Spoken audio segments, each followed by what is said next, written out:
Okay. Let's see how this goes.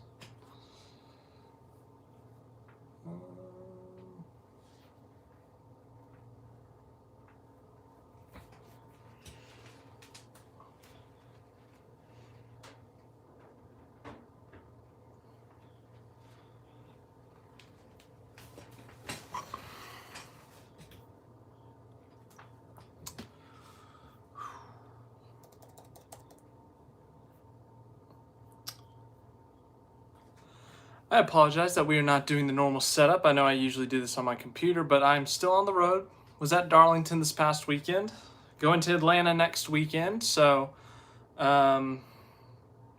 So I don't have all my technology. I have some technology. Got a new tripod here, but yeah, you're not going to see my screen. This is going to be a weird. The Monday after. This is the previous, what we used to do. But yeah. What's up, David? Hope you're doing well. Hope you're having a good day. It's Tuesday. I know.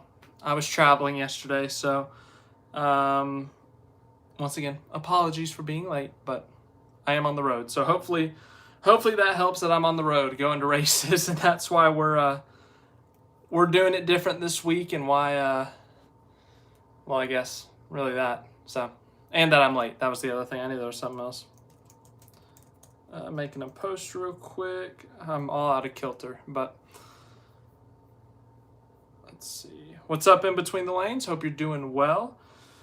Looking forward to talking about the Southern 500 weekend with you all. Talking about Chase Briscoe. Big win for him, obviously. His second career win.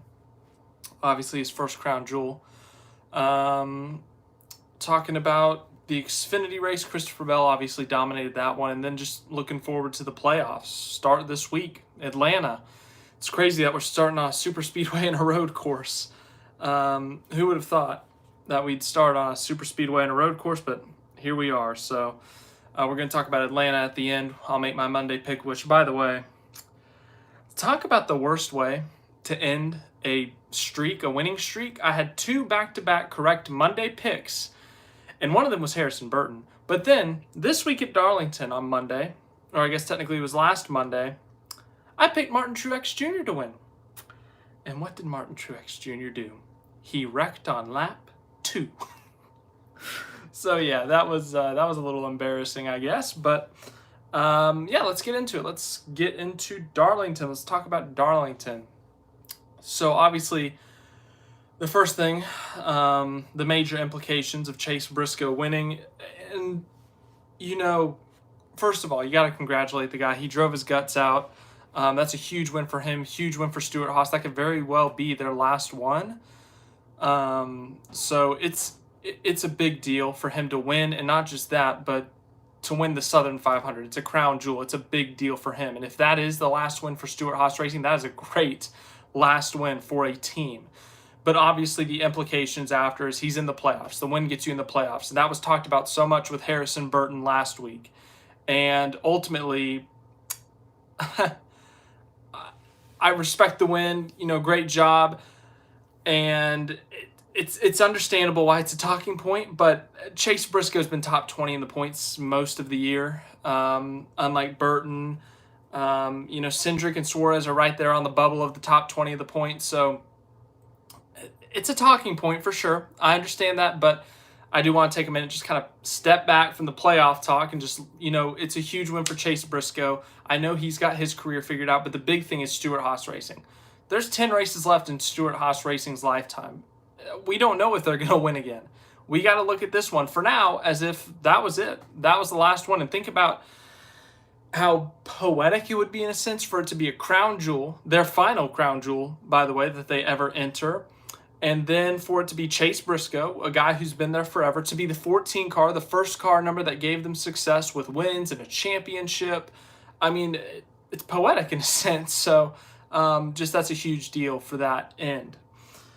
Hello, Cyrus. Hope you're doing well. Glad you enjoyed the videos, whether it was this weekend or last week or a year ago, 3 years ago. But I appreciate the support this weekend. A lot of videos that I got to put up. Very thankful for the opportunity, obviously, to not just go to my first crown jewel, but to cover it. So just extremely thankful to everyone who helped me throughout the weekend and helping me get in there, the people from NASCAR. So extremely thankful to them. And just it was a great opportunity, great weekend overall, and I'm extremely thankful to you all for the support on videos, live streams. Once again, I know this isn't the normal setup, but I'm on the road preparing for Atlanta. What is it, 4 days now? So just thank you all for the support. Wouldn't be able to do it without you, so thank you. In Between the Lanes says back-to-back second-place finishes for Kyle Busch, but heading in the right direction despite missing out on the playoffs. Yeah, it's it's about the worst time to get really good again, or to, start finding your stride, because, yes, they're very happy with the results. They've started to find some more speed in their cars. They're being more competitive at different types of tracks. Austin Dillon wins at Richmond. Kyle Busch runs in the top 5 at, Michigan? Obviously, Daytona, kind of a crapshoot, but still, Kyle Busch was in it at the end. And then they make the right pit calls. They get up to the front. They have an opportunity to win, and they fall short, but it's encouraging. Obviously, they wish they could have hit this hot streak a little bit earlier in the season. Around Kansas is where they really started to go downhill. I'm sure they wish they found it then to give them a little bit of a chance, but at the end of the day, Kyle Busch is out of the playoffs. Did not think I would be saying that at the beginning of the year, or at this point of the year. Kyle Busch has made the playoffs. He might have missed it one of the years he was at Hendrick. I think he made it every year at Gibbs, maybe? Someone correct me if I'm wrong there, even when it was the Chase. But Kyle Busch, a 2-time champion, he's won one race at least every single year of his career. No playoffs. It's crazy. It's genuinely crazy. And you just look at how this year's gone. It's been a crazy year. Daniel Suarez, Austin Cindric, Chase Briscoe, Austin Dillon, Harrison Burton, 5 guys who have won a race outside of the top 20, or at least the top 18 in points. Briscoe and Cindric and Suarez might have been 18th, 19th, 20th, maybe. But guys that, you look at who missed the playoffs. Ross Chastain, Bubba Wallace, Chris Buescher, they were all 12th to 14th in the points. And, they didn't do anything wrong. They just didn't win. Yeah, you can look back for each of those drivers. For Chastain, you can look at Pocono, the crash at Pocono, the late caution and getting spun in overtime at Michigan. Daytona. For Bubba, you can look at Michigan. Kyle Larson's spins includes Bubba Wallace in that crash. You can look at their poor results earlier in the season. And then Buescher, you look at that 2-week stretch of Kansas and Darlington earlier in the year. If he's 1/1000th quicker, he wins. He's in. If Tyler Reddick doesn't put him in the wall at Darlington, he's in. So just crazy the way this thing works out. Crazy the way the playoffs work. Just crazy, crazy stuff. Hate it for the man from Miami, New Jersey. Yeah, talk about a terrible way to end your Southern 500 career for Martin Truex Jr. I know he might run part-time next year with the Daytona 500 and whatnot, but that's about the worst way to end your Southern 500. I guess you could crash one day earlier or one lap earlier, but didn't even make it out of turn 2 to lap 2, and Truex was done. It's crazy. But yeah, that was a bad pick by me, guys. Sorry. But I got Harrison Burton right last week, so I was bound to have a massive flop at some point. I'm never going to let you guys forget that. I picked Harrison Burton to win, and he won. I will never let you forget it. Good race, says David. Yeah, for sure. The middle part, Larson did stink up the show a bit. He led 263 out of 367 laps, but we didn't have a bunch of wrecks at the end, a bunch of green-white checkers. We had a little bit of chaos, which don't get me wrong, it's nice to have a little bit of chaos, but then they calmed down again, and we had a great battle for the win. Kyle Busch, who's had a horrific year, the worst year of his career, chasing down Chase Briscoe, who's trying to fight and claw for Stewart-Haas Racing to get one more win, maybe one more playoff opportunity, and he did it. He held off Kyle Busch, a 2-time Cup Series champion, just like that Xfinity win in 2020, had to fight with all he had to hold off Kyle Busch. So really cool story, really cool for Chase Briscoe, really cool for Stewart-Haas Racing to get at least one more win. Same thing happened with Matt Crafton. He didn't make the playoffs. Yeah, that's Matt Crafton. He last won a championship on 2019, maybe 2020, I want to say. One of those years he won it. But yeah, Matt Crafton obviously missing the truck playoffs. That's a big deal for him. 3-time Truck Series champion. Hello, Get Me Today! Exclamation point tech. Hope you're doing well. Fox will host 2 night races next year, Texas and we have done it. We have got, if that better be true. You better not be pranking me, Get Me Today! Exclamation point tech. If Texas has a night race again, oh my goodness, I'm going to be so happy. You better not be messing with my emotions. I'm looking. They don't have these times up. I don't see them up, so I think you just got my hopes up. It's rumored. Okay, you got my hopes up. It better happen, or I'm going to be massively disappointed. I want the Texas night race back, desperately. Paint schemes you liked. Both 2311 cars looked great. The Air Force car and Bubba's car. What was it? The Panini trading cards or something for the 45 or something like that. I don't remember what the sponsor was, but MJ on the hood. I think it was Wayne Gretzky and who was the other one? I can't remember. But anyways, let's see. They had good. I like Chase Elliott's black with gold Napa filters. I think that's a good looking paint scheme. Ross Chastain, the retro bush, that was a really cool paint scheme. Thinking through some other ones. The 19 had the patriotic paint scheme. That was a good looking car. This is why I wish I could use my computer today, because I could show you some pictures I took of these paint schemes. But unfortunately not. We can do that next week. We can do it next week. But yeah, those are some of my favorites. How about Sheldon Creed? So, dude, that guy's cursed at this point. I mean, he had that race in the bag. He did everything right, but a caution with 3 to go, 2 to go, 4 to go. I mean, you could have predicted it, honestly, because of Sheldon Creed's bad luck. Remember when Chase Elliott he couldn't finish a race from 2016 to 2018, and he kept saying, it's not a coincidence that we're running up here. We're going to get one at one point. It's the same situation for Sheldon Creed. He's run great this year. He's got so many top 5s, a bunch of runner-ups, of course, but of course he gets memed and joked about because, oh, he can't win a race. He's been extremely consistent. He's run really well on other types of tracks, but he just can't get it done when it comes to the race win, and he's choked away a couple, but this one, what can you do? You can't control the caution. You can't control the bad pit stop. What are you going to do? Upper deck for the 45. Oh, my bad. Denver asks, if SVG secures a Watkins Glen win, how much impact SVG can have in the playoffs? Let's see. So if you're talking about the Cup race, because Xfinity, the playoffs don't start till Kansas, which is at the end of September. But if you're talking about the Cup Series playoffs, if he were to win Watkins Glen, it just, like, let's say hypothetically, him and Daniel Suarez are 1-2.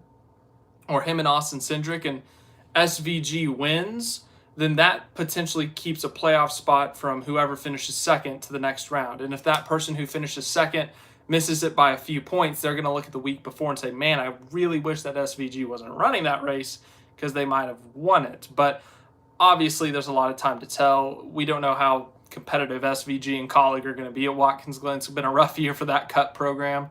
Obviously they were really fast at Chicago, but outside of that, not a lot of speed out of Colleague this year on the Cup side.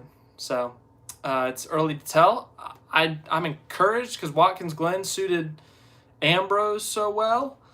So supercar guys, maybe they just excel at Watkins Glen. So there's a chance.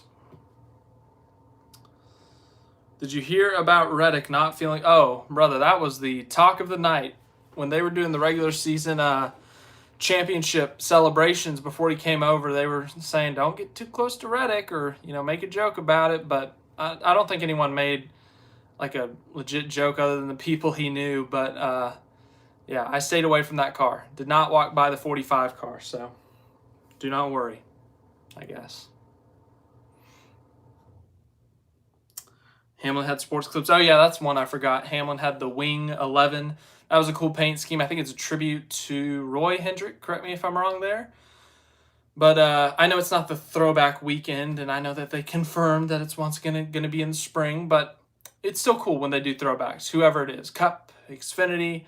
I love a good throwback, and I like that one. I thought it was a really pretty looking car. I got a couple pictures of it. Do you know who Sammy Hagar is? Yes, I do. Rock band. He was with Van Halen for a bit. He did his own thing for a bit. I'm aware. I got an uncle who's I know he's a big Van Halen fan. Might be a big Sammy Hagar fan. I'll confirm that later. Brandon Jones. Yeah, Brandon Jones back to JGR. Didn't he say he was done with that team a couple of years ago? I think it was heat of the moment when him and Ty Gibbs had that beef because Ty Gibbs kind of wrecked him. Speaking of, Ty Gibbs in the playoffs. We'll look at the playoffs later. So, but yeah, a lot of big impacts just from this weekend with Briscoe and whatnot. Just imagine. Okay, let me tell you, I am not looking forward to November. I don't even know the calendar. November, whatever, when we do our postseason recap and we relook at my preseason predictions. I'm not looking forward to that at all. I know I didn't have Suarez and Cindric in the playoffs. I'm pretty sure I didn't have Briscoe.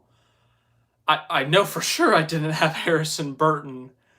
Yeah, it's going to be rough. That's going to be a rough live stream when we do that.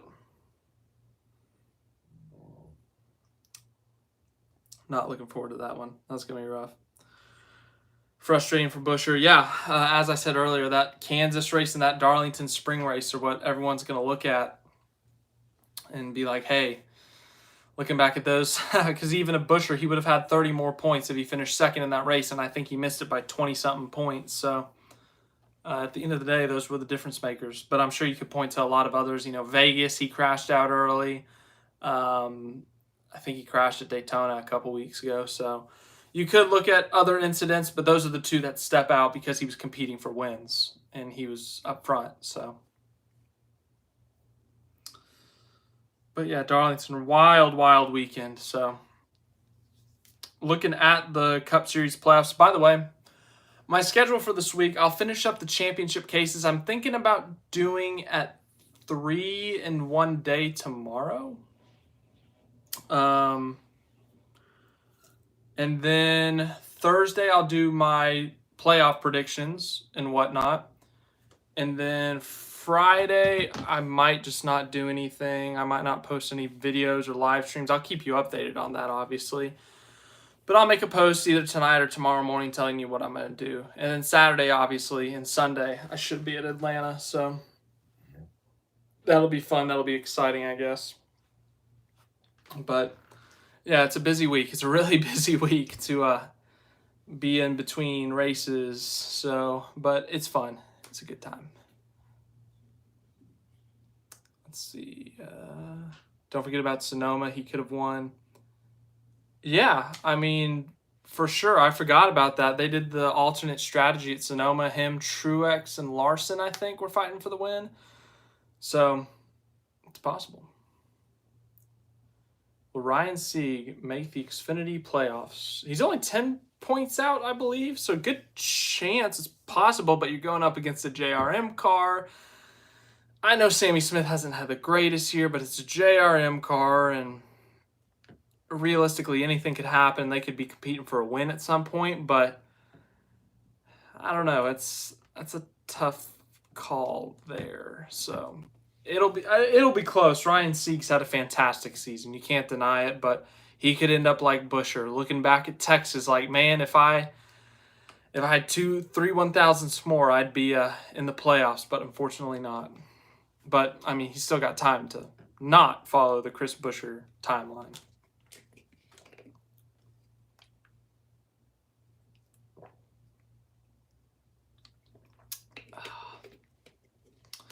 William Byron is David's championship pick. I'm not giving you mine yet. Though if you know how I roll, then you know who I'm picking in terms of my preseason predictions and all that. But I will give you a little sneak preview. I do think we see a big name eliminated early. By early, I mean the first round. With there being a super speedway and road course, I think that could make a couple of guys really vulnerable, especially a couple of guys with not a lot of points. Some guys have been a little bit more inconsistent as of late, some of the bigger names. And ultimately, just with this wild first round, and even Bristol's a bit of a wild card, like Bell said on Sunday night, just with all the tire fall. So we really don't know what to expect there either. So this first round is a true wild card round. Like, we do not know what's going to happen. Larson and Reddick are maybe Bell. I think those three are fairly safe, but they're not completely safe. Everyone else, though, they are at threat of being eliminated. I kid you not. Usually we come into this first round and someone has 50 to 55, maybe even 60 points, and we're like, all right, first round, like they could sleep through the first 3 races. They'll make it through. But we always see someone get close. Last year, Truex got really close, the regular season champ, to getting eliminated in that first round. I'm curious who it's going to be this year. I have 3 big names in my head of who I think could be. I'm not going to pick them all 3, obviously, but I think we see a big name get out in the first round since 2015 when Jimmy Johnson got eliminated in the first round. But ever since 2015, they added playoff points, and that gave an advantage to the big names and the Hendrick, Gibbs, because they win so much and they get the playoff points. And they're the best teams, the best drivers. They deserve to have an easier path to the championship race. So, but we haven't had that. We haven't seen a big name get eliminated in the first round since, I mean, some might argue last year Logano, but Logano and the 22 team, they weren't on their game last year. They one win and were like 12th in points. So it wasn't really that big of a shocker.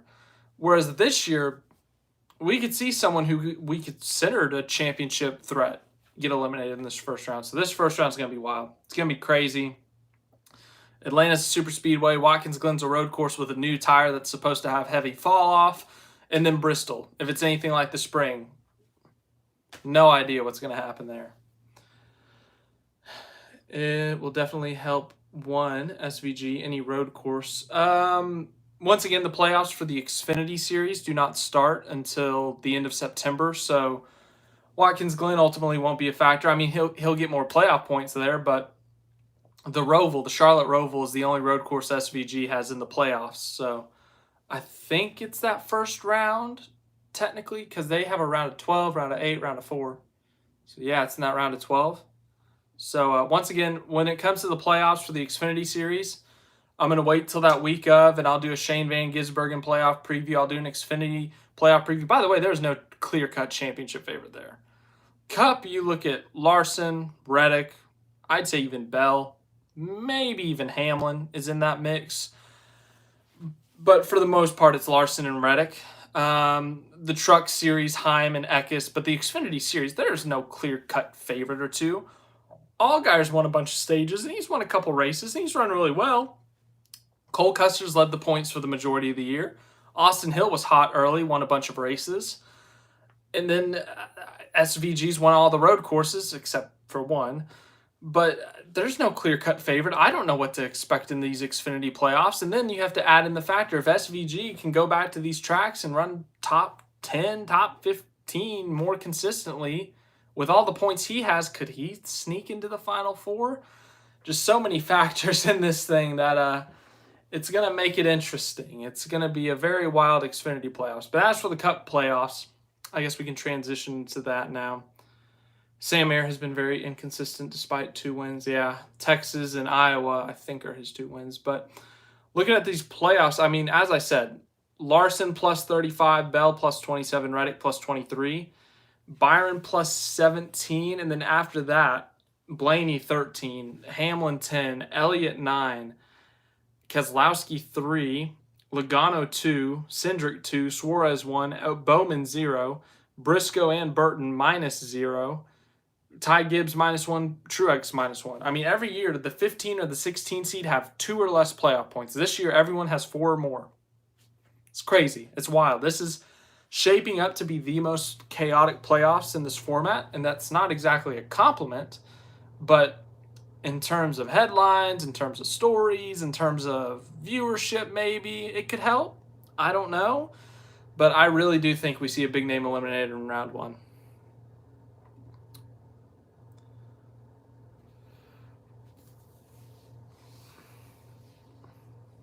I don't for 1 second think SVG will win, but him being competitive is great for him, says Mark. Yeah, I mean, obviously, if it was up to him, he'd win every week. But that's not how it goes. You got to be competitive. You got to consistently build up, learn these tracks, learn what you're doing. Kind of like what SVG said Saturday night. He knows where he's going now. He knows what's happening. It's not, easing into the turn those first few laps because you don't know what's going to happen. You know what's going to happen when you go into these turns now. Maybe it's a little bit hotter, so it might be a little bit slicker, or maybe you've improved the car and there's a couple things you can push the limits a little bit more, and it might take a few laps to figure that out. But hey, being more competitive, that's the first step. Moving from that kind of 15th to 20th range up to that 10th to 15th, or maybe even, he finished 7th, into that top 10 more consistently, that's a huge step. Now the Cup car is completely different. Next year, I think it's going to be the same story. I think it's going to be the early part of the year struggling, and it's not going to be top 20s early on, I don't think, just because the Cup field is so much more competitive than the Xfinity field. So it may be 20th to 25th instead, but there's a few tracks. The super speedways, I think he knows what he's doing. I think he could, squeak out a top 10 there. And then the road courses, he'll compete for wins there. So yeah, obviously we got a lot of time before we'll talk about that, but ultimately, when it comes to the Xfinity Series this year, that's something we can talk about there. So I think Suarez and Cindric make it through the first round. Byron, Truex, Harrison Burton, and Briscoe being out in the first round. I think Byron, I've talked about a big name being eliminated. I think that's one of them that could be. They've been extremely inconsistent over the summer. There's a super speedway in there where anything could happen. I know he's the defending winner at Watkins Glen, but it's going to be a completely different race there this year with the heavy tire wear. And then Bristol. I don't know what's going to happen at Bristol this year. It's going to be crazy if the tires are wearing like they did in the spring. I don't know if this season is the same as 2022, but it feels like it. In a sense, I get what you're saying with all the different winners and like how did he win. You look at Eric Jones winning the 2022 Southern 500, Austin Dillon winning at Daytona, Cindric winning the Daytona 500. There were a lot of unexpected winners, and we've had a lot of that recently. I mean, look at three of the last, ever since we come back from the Olympic break. Austin Dillon wins at Richmond. Who would have thought that was going to happen? Reddick at Michigan, that was normal. And then we go to Daytona. Harrison Burton, 34th in points, wins.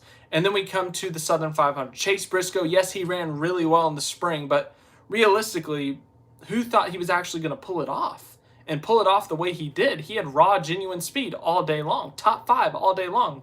Led 30 or so laps in this race.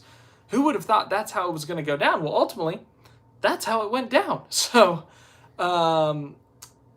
it's just been crazy. And if you're Buescher, Chastain, if you're Bubba, you're like, why this year?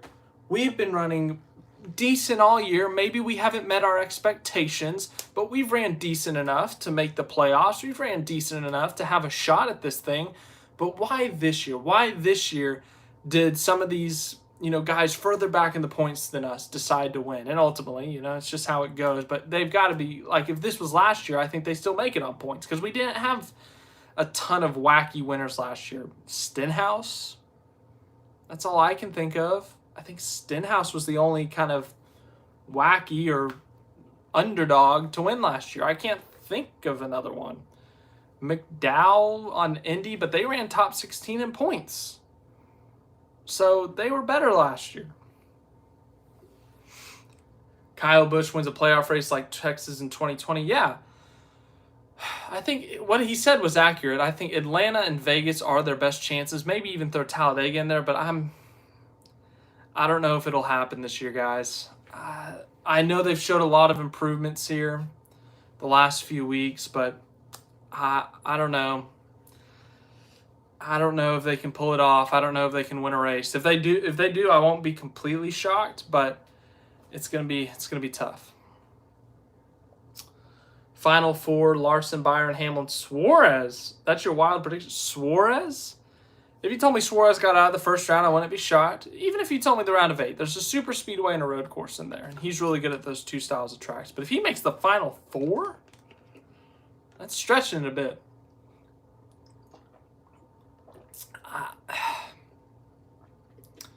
Because you look at that round of 8, Vegas, Homestead, and Martinsville. I know he had that really good run at Vegas a couple years ago where he led a bunch of laps. I think he finished in the top 5. I can't think of a good Martinsville run for him. Homestead, I can't really think of anything. So you're going to need a lot of help there, Denver. I've seen it all happen in this playoff system, so I'm not going to rule it out. I'm not going to say it's not going to happen, but you're going to need a lot of help. The odds are definitely against you on that one. The other 3, those are very realistic. Larson has the most points. Hamlin has run top 5 in the points all year long. I know he got that penalty, but outside of that penalty, he's been one of the most consistent guys all year. And then Byron, I know they cooled off over the summer, but if they can pick it, this year for Byron has been very similar to 2022. They started out the year red hot, won 3 or 4 races, led the points there for a bit, but then come May, they just suddenly borderline collapse. They're running extremely inconsistently. They have a long run without a top 10 or a top 5, lead a couple laps here and there, but they just haven't been consistent like they were early in the year. But then when the playoffs came in 2022, they picked it back up. They found that speed again. They decided to turn the switch back on, and suddenly they're championship contenders again. So I don't know what to expect with that 24 team, because last year they were consistent all the way through the year, and they should have won that championship. But then 2 years ago, it was like really hot from February to April, championship favorites. May to August, are they going to make it out of the first round? And then suddenly back in September, championship favorites once again, or one of the championship favorites. So Byron's the most unpredictable. And then Hamlin's been a little bit cold as of late. I know he's still got a top 10 at Darlington this past weekend, but they've had their ups and downs over the summer. So we'll see on him. And it doesn't help that there's a super speedway and a road course in these first 2 rounds. Clutch win for Briscoe, had a car as good as Dylan did in Richmond. Yeah, the difference, though, is that, Dylan didn't show the flashes of it in the spring at Richmond, whereas Briscoe did. They finished in 3rd, I want to say. Maybe it was Barry who finished 3rd, but they finished in the top 5. So if they were going to win a race, it would have been this one. So it was a long shot, don't get me wrong. But to run top 5, that wouldn't have shocked me. Top 10 obviously would not have shocked me. But to win the race, that's where it was like, oh my goodness, where did this come from? If Kyle Busch won that race, that would have been more shocking because they were horrible in the spring. But Chase Briscoe, as I said, they ran great in the spring. They ran great yesterday. I would say they were arguably the best car. I know Larson dominated, led the most laps, but Briscoe was right there with him most of the day. Finished 2nd in stage 2, 3rd in stage 1. Briscoe, it's just a matter of clean air sometimes. So once he got it, he was able to hold on. And that's not saying that Kyle Busch was getting blocked by dirty air. It's just Briscoe, despite having 3 laps, I think it was, older tires, his car was just that much better. He was that much better yesterday or Sunday or whatever day we raced. So Chase Briscoe, that was a very impressive victory.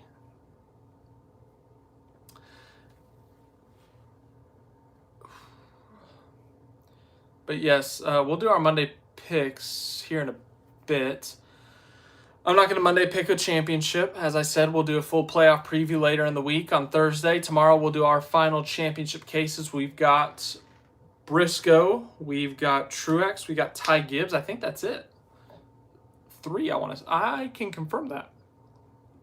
I can confirm that information. I have it over here. Let's see. View my channel. Go to community. No, not community. Dang it, that was dumb. Not that playlist. 13. 13. So yeah, we just have 3 more. 3 more championship cases. Briscoe, Truex, and Gibbs. I think Briscoe will be the first one. Gibbs second, Truex third. I think Truex is the 16 seed, which who would have thought that? If you're ever going to see a 16 seed win the championship, it's going to be Briscoe or Truex. So, but I guess you'll have to wait and see what my prediction is on Thursday. But yeah,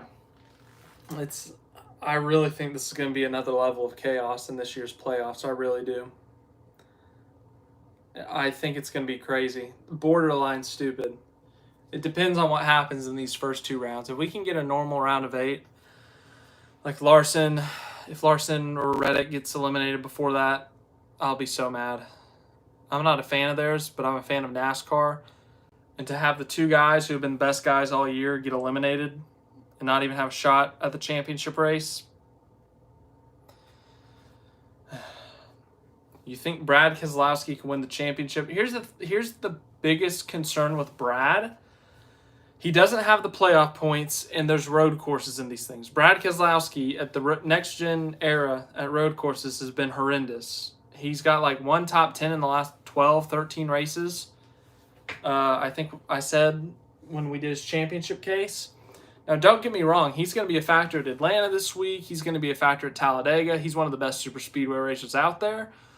But the road courses, he will not be a factor. He won't even be a factor for stage points, maybe. Unless they find something / maybe they get lucky with strategy or something.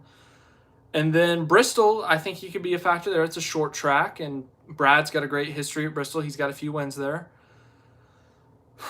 But that second round is really a big vulnerable point for them because they don't have the playoff points. Kansas is all right for them, but they got to show up with whatever Buescher showed up with in the spring. And then, as I said, Talladega will be a factor in the Roval. I got low expectations for him there. So, but if he can get out of that, he's got a great shot. It's probably going to take a win. In Vegas, he's run good out before. He ran really good in this Vegas race last year. Homestead, maybe they could find something there. And then Martinsville's a short track once again. Maybe he could find something there. And then Phoenix, short track again, flat oval. Ford has won the last 2 championships thanks to it being at Phoenix. So it's, once again, as I said with the Suarez thing, I've seen it all happen in this championship format. I'm not going to rule it out, but I am going to say the odds are against it. I'm going to say that with a lot. If you guys give me bold predictions, I'll basically just copy and paste that saying. Copy and paste those words. And I don't know what else to tell you because these playoffs they're unfortunately unpredictable. Get me today, ! Tech. I'm glad you love the videos. Thank you. And thank you for the support. Glad you show up to these live streams. Always a fun time. But let's see. All right, let's move on to Atlanta now. I got the entry list. Once again, I'm sorry that I can't show it. I'm not home. I don't have all my technology. It would have been a little hard to travel with all my technology. I don't have that much space in the car. But yeah, so the entry list, as someone honks their horn outside, looks like this. So we have 38 entries this week. So we have 2 open cars. We have the 44 New York Race or NY Racing, whatever they call themselves. And that's going to be JJ Yaley in that car. And then the 78 Live Fast Motorsports, BJ McLeod. Get loud for McLeod. Remember when he led laps at Talladega. As for everything else, we got our normal drivers. Our playoff drivers, if you want to know their sponsors. Austin Cindric will be in a Menards Quaker State paint scheme. Kyle Larson, what do you think he's running? Brad Keselowski will be in a King's Hawaiian car. That's a noof. Kyle Busch isn't in the playoffs. Chase Elliott will be in the Napa Children's car, which is the paint scheme designed by a children's hospital kid. Denny Hamlin will be in a Mavis car. Ryan Blaney will be in a Dent Wizard car. Chase Briscoe Mahindra. Truex will be in an Auto Owners. It's a new paint scheme this week. It's a white Auto Owners. It's actually really pretty. Christopher Bell and Ream, Harrison Burton in a Dex car looking to recreate the magic from Daytona, Joey Logano Auto Trader, Byron Relay Payments. Who else is in the playoffs? Tyler Reddick in the Jordan brand car. Ooh, I'm looking forward to that paint scheme. Going down a bit. Bowman, what do you think? Ty Gibbs, he gets us. Yeah, that's all. Suarez, Quaker State. Very pretty paint scheme for Suarez this week. Apologies. I felt it coming. And, well, sneeze. And then as for your other entries, Cody Ware's in the 15. Shane Van Gisbergen will be in the 16 once again. Same paint scheme he ran last week with the acceptance insurance or whatever it is. Let's see. Is it true that Brandon Jones is going to Joe Gibbs Racing? Yes, he is. He's going to be in the Xfinity car again. Any Cup guys for the Xfinity race? I don't think they can anymore because the playoffs have started. I could be wrong. Yeah, no Cup guys. Lawless Allen's in the 15, Taylor Gray's in the 19, then Ryan Truex is in the 20. Everyone else is normal. So no, Cup guys are done running Xfinity, I'm pretty sure. I think that's why we saw so many this past week with Elliott, Bell. Who else was in there? Gregson. There were some other guys. I don't remember.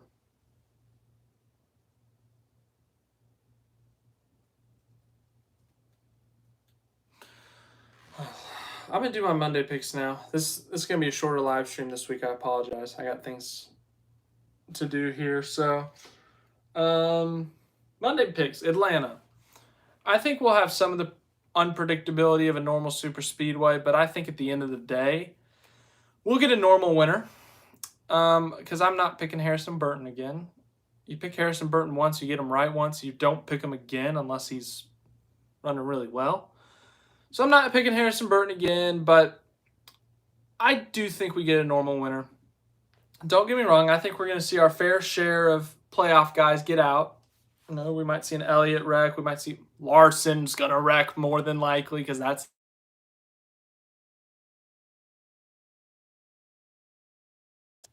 and I'm thinking Blaney. I think Ryan Blaney's looking for redemption this week. Remember how close he got in the spring in Atlanta? Finished second by, 3/1000ths of a second? And Blaney's a really good super speedway racer, so I'm going to go with Ryan Blaney. As for the Xfinity Series race, I remember the spring race was really boring. Austin Hill. Let's just go boring. Let's go Blaney's a little bit of a fun pick, I guess. He's not an underdog, but it's always fun when Blaney wins. So I'm going to go with Blaney and Austin Hill. I feel decent about that. Don't know. Curious to see who your Monday picks are. Kyle Busch, William Byron, Joey Logano. Yeah, Logano's won at Atlanta before, this new Atlanta, but we'll see. Brandon Jones. That would really shake up the Xfinity playoffs if Brandon Jones were to win. So, yeah, I think we see a little bit more of a predictable race in Xfinity versus Cup because I remember in the spring it was just ride behind Jesse Love. Not much else to do in that race. The package they run there just doesn't really fit quite yet. We'll see if it improves this week, but Cup obviously has a great product there now. I'm still on the fence about this new Atlanta thing, but I can't deny that great race in the spring. So there you go. Blaney for Cup, Austin Hill for Xfinity. That's my Monday picks. If NASCAR decides to go international, highly unlikely, but what's the 10-track fantasy fan track you'd like to see on NASCAR's schedule internationally? Well, NASCAR is going international next year. They're going to Mexico, the F1 track, Autodromo Hermanos Rodriguez. So they are going international. But tracks I would love to see them go to. I'm going to go with road courses because I don't know ovals outside of the United States. I'm gonna say Bathurst, Mount Panorama, Panorama, whatever the official name is, Bathurst in Australia. That's such a cool track. I don't know how the racing would be, but it's such a cool track. I'm gonna go Spa in Belgium. Same reasoning. Really cool track. I want to say the Monza Oval. I know it hasn't been redone, but that would be really cool. The Monza Oval, if they could get that thing up and going again. I don't know what kind of track it would be, if it would be a super speedway, if it would be an intermediate, but get the Monza Oval going. So we got Bathurst, we got Spa, Monza Oval. Thinking of other tracks. Interlagos, I think that's any racing series there would be good. So go to Brazil, we're going to Spa in Belgium, we're going to Australia, we're going to Monza, Italy. Let's see, what other tracks? Both of the German tracks, whether the Nürburgring or the Hockenheim, whatever it's called. Both those tracks I think would race really well with NASCAR, especially Hockenheim with the long back straight. They got the quick little curve at turn 1, and it's a hard braking zone to turn 2. So I think that's a great passing point, but then you got that long stretch all the way to the hairpin, and then you got another straight, and then there's the kink or whatever, but then you got another passing opportunity. Then you got the other little hairpin loop thing on the other end of the track. I think that would be a great track. So I'll go both German tracks, Hockenheim, Nürburgring. Then I'll go with, what's it called? Interlagos, Spa, Bathurst, Monza Oval. So I got to figure out 4 more. Montreal, we'll just go natural because, just fit. So that's 7. Montreal. Got to come up with 3 more.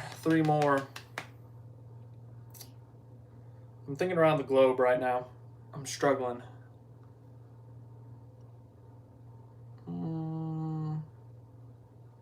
Yes. Arian SP Brands Hatch. That would be a cool track. I'd rather go there than Silverstone. I know Silverstone has a bunch of history there, but I don't know how NASCAR would race there. I think that's more of an F1 track. I think that would be great for NASCAR. So, yeah, let's add that to the list. Brands Hatch. That's number 8. Abu Dhabi, Yas Marina Circuit. If they still had those chicanes at the end of the straights, I would say God no. But now that the track is more free-flowing and you've just got hairpins instead, it's on the fence because you got a couple passing zones, but that last sector would be impossible to pass without bumping someone out of the way.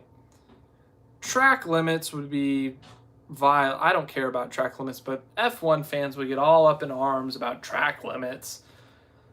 So I'm going to leave it out for now, but we got 2 more slots to fill. I'm thinking, guys. This is taking a minute. Suzuka, yes. Let's do Suzuka. That's number 9. Arian SP with some great recommendations here. So here's our 9. Vegas F1 track. Once again, kind of like Abu Dhabi, on the fence about that one. I'd love to see him do a test run there, like just do a little exhibition, kind of 1-car show-off thing, but I don't know about a full-blown race. So right now we have Suzuka, Brands Hatch, Interlagos, Spa, Monza Oval, Bathurst, Suzuka. I should really write this down. I'm forgetting.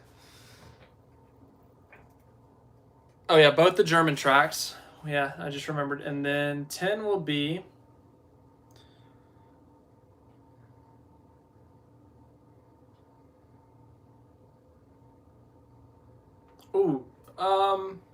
Shanghai. I'm going to go a little bit out there. I'm going to say Shanghai. That first sector's a little bit weird with the first couple of turns, but they do have a couple of long straightaways. And I think that'd be cool. I think. So there's the 10.